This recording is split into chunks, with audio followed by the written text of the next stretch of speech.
umaga sa inyong lahat. Ako si Rhea Pakibot, ang inyong tagapaglingkod at serbisyo ngayong araw. Galing sa baitang ay St. John the Baptist.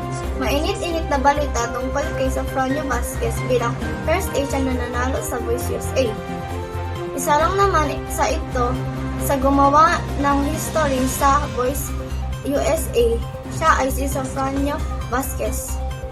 Ay isang Pilipinong mga awit na gumawa ng kasaysayan pagkapanalo niya sa Voice USA Season 26.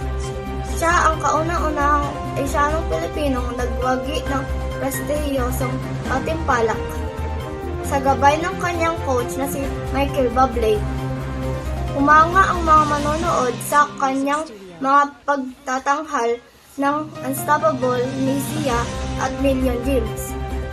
Mula sa Greatest Showman, ang kanyang tagumpay ay nagbigay ng karangalan sa mga Pilipino parehong nasa Pilipinas at ibang bansa.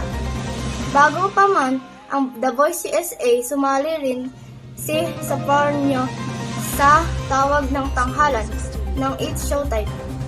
Ang kanyang tagumpay ay dahil sa kanyang makapangyarihan na boses, husay at entablado at dedikasyon na nagbigay ng kanya ng ovation mula sa mga coaches. Muli, ito si Rhea Pakibot, ang inyong tagapaglingkod at serbisyo.